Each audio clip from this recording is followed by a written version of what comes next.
Hello बच्चों, good morning to all of you. आज हम करने जा रहे हैं जेडब्ल्यू मेन 2024 का क्वेश्चन। टॉपिक है स्ट्रेट लाइन। तो 2024 में हम 4 अप्रैल शिफ्ट 1 का क्वेश्चन कर रहे हैं और आपके सामने ये क्वेश्चन है। Vertices of triangle are A, B and C. New triangle is formed by shifting the side of triangle by 1 unit inwards. Then the equation of side of new triangle nearest to the origin is. ठीक है, देखते हैं। तो question है कुछ इस तरह का।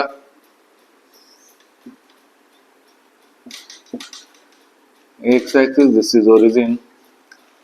क्वेश्चन में बोला है कि A पॉइंट है यहाँ पे, इसका कोऑर्डिनेट दिया है -1,3 और एक बी पॉइंट है यहाँ पे -2,2 और एक सी पॉइंट यहाँ पे है 3,-1। ठीक है, तीनों से एक ट्रायंगल बन रहा है।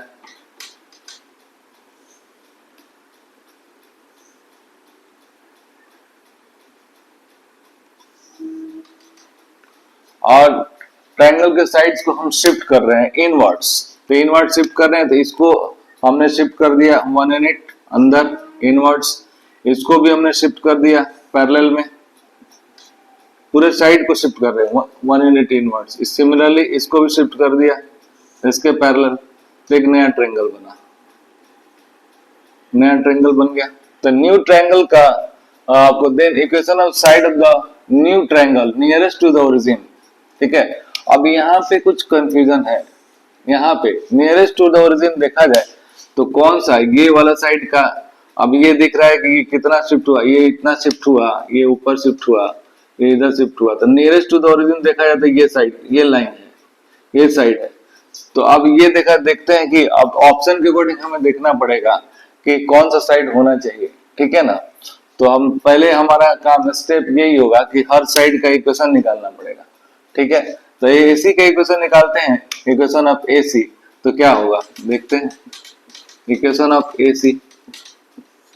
एसी का इक्वेशन इसको x1 y1 ले लेते हैं, इसको x2 y2 ले लेते हैं। तो y माइनस y1, y1 3 है, y2 माइनस y1 मतलब -1 -3 अपॉन 3 + 1, ये हो जाएगा x + 1 हो जाएगा x माइनस x1 से। तो ये हो जाएगा क्या, y minus 3 is equal to -1 into x + 1।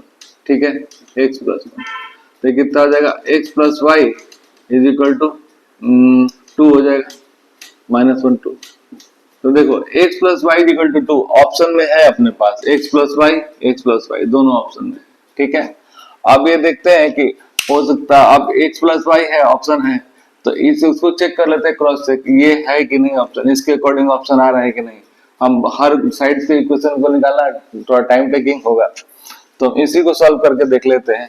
तो x + y और हमने साइड को शिफ्ट किया है 1 यूनिट, तो साइड AC को शिफ्ट किया है 1 यूनिट इनवर्ड्स। तो इस साइड का इक्वेशन जो शिफ्ट करने के बाद है, इसका इक्वेशन मान लेते हैं थोड़ी देर के लिए, x + y is equal to d, इसका इक्वेशन। ठीक है, क्योंकि पैरेलल में शिफ्ट किया है तो x और y का कोएफिशिएंट चेंज नहीं होने वाला है, सेम होगा। और दो साइड, अब दोनों के बीच का डिस्टेंस सेपरेशन दिया हुआ है, तो हम जानते हैं कि एक फॉर्मूला होता है पैरेलल, दो पैरेलल लाइन के बीच का डिस्टेंस कैसे निकालते हैं। तो ये हो जाएगा d - 2 mod of d - 2 upon √2 is equal to 1। ठीक है, √2 a² + b² √ आता है ना, ax + by होता है तो √2 आएगा। तो कितना आ जाएगा, d - 2 ± √2, ये आ गया। तो d की वैल्यू कितनी आ गई, d की वैल्यू आ गई 2 ± √2। अब ये क्रॉस चेक कर लेते हैं, तो इक्वेशन क्या बन गया, x + y is equal to 1 हो गया। देखो 2 - √2 है, सॉरी 2 - √2 2 - √2 है, तो 2 - √2 अपने पास है ये। ठीक है, तो देखो ऑप्शन चेक कर लेते हैं। तो सी, देखो third option is the correct option, x + y equal to 2 - √2। तो बाकी चेक करने की जरूरत नहीं है, क्यों, क्योंकि हाँ, ये आंसर है, ओनली वन चॉइस है, एक तो सही हो गया, तो फिर बाकी चेक करने की जरूरत नहीं है। तो हम इसी तरह से यहाँ पे कंफ्यूजन हो सकता है नियरेस्ट टू द ओरिजिन में, कि बच्चे ये क्वेश्चन सॉल्व करें और फिर ऑप्शन ना मिले। ठीक है ना, यहाँ परेशानी हो जाता है। तो फिर हम क्या करेंगे, साइड साइड के इक्वेशन निकाल के चेक कर लेंगे कौन मैच कर रहा है, उसके अकॉर्डिंग हम क्वेश्चन करेंगे। तो ये थोड़ा सा आपको परेशान कर सकता है, ठीक है। तो इसी तरह से नेक्स्ट क्वेश्चन भी करेंगे, ठीक है। Okay bye, thank you.